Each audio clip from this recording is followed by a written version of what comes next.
Friends, welcome back to my YouTube channel. അപ്പോൾ നിങ്ങളിവിടെ കാണുന്നത് എൻ്റെ ലുക്ക ബേബിയുടെ ഫോട്ടോഷൂട്ടിൻ്റെ പ്രിപ്പറേഷൻസ് ആണ് കേട്ടോ.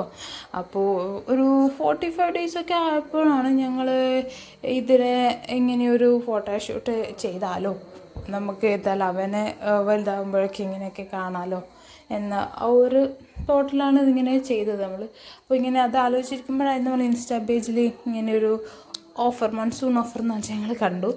അപ്പോൾ അതൊരു little rose new born photography എന്നായിരുന്നു പേജിൻ്റെ പേര്. വയനാടായിരുന്നു അവർ സെൻറ്റർ. അപ്പോൾ അവരുമായിട്ട് ഞങ്ങൾ കോൺടാക്റ്റ് ചെയ്തു.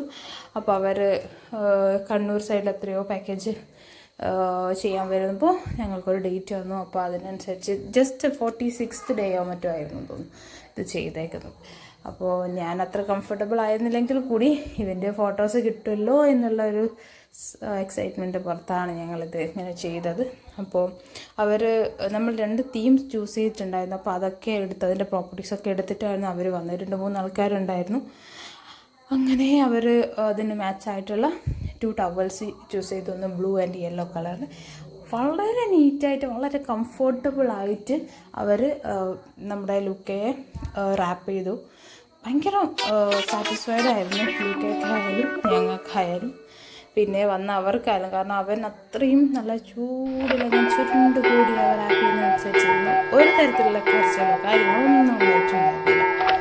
ആൻഡ് അവർ വരുന്നതിന് മുന്നേ പറഞ്ഞിട്ടുണ്ടായിരുന്നു എണ്ണ തേച്ച് കുളിപ്പിക്കാൻ പാടില്ല, അതേസമയം ഒന്നും മുഖത്തൊന്നും എഴുതാൻ പാടില്ല, കണ്ണിലെഴുതാൻ പാടില്ല, പൊട്ട് വെക്കാൻ പാടില്ല, അങ്ങനെയൊക്കെ പറഞ്ഞിട്ടുണ്ടായിരുന്നു. അപ്പോൾ അതുപോലെ തന്നെ ഞങ്ങൾ ചെയ്തു. പിന്നെ ഓൾറെഡി ഞങ്ങളങ്ങനെ എഴുതാറില്ല, പുരുകൊന്നും വരയ്ക്കാറേ ഇല്ല, ഐബ്രോസ് വരയ്ക്കാറേ ഉണ്ടായിരുന്നില്ല.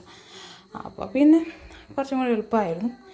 അപ്പോൾ ലുക്ക നല്ല ഉറക്കത്തിലുമാണ്. അപ്പോൾ ഇത് നമ്മൾ ഹസ്ബൻഡിൻ്റെ വേറൊരു ഫ്രണ്ടും ഇതുപോലെ അവരുടെ ബേബിക്ക് ചെയ്യാമെന്ന് പ്ലാൻ ഇട്ടിട്ടായിരുന്നു ചെയ്തത്. സെയിം ഡേ ആയിരുന്നു അവരും ചെയ്തേക്കുന്നത്. അടിപൊളിയായിരുന്നു. അപ്പോൾ ഇതൊരു നല്ലൊരു എക്സ്പീരിയൻസ് ആയിരുന്നു. നല്ല സെറ്റാക്കിയിട്ട് അവർ ഫോട്ടോഷൂട്ടിന് നിങ്ങൾ കണ്ടുകൊണ്ടിരിക്കുന്നു. അപ്പോൾ ഷൂട്ട് കഴിഞ്ഞതിന് ശേഷമുള്ള പിക്സ് ഞാനിതാ ഇവിടെ നിങ്ങൾക്ക് വേണ്ടിയിട്ട് അപ്ലോഡ് ചെയ്യുകയാണ്. അപ്പോൾ കുറച്ച് ക്ലാരിറ്റി കുറവാണ് ഞാൻ ലാസ്റ്റ് ഇട്ടതിൽ. എന്നാൽ നെക്സ്റ്റ് വീഡിയോയിൽ ഞാൻ ഇത് മാത്രമായിട്ട് കാണിക്കാം ഞാൻ എന്തൊക്കെയാണ് പിക്സ് എന്നുള്ളത്. അപ്പോൾ കീപ് വാച്ചിങ്. ബൈ.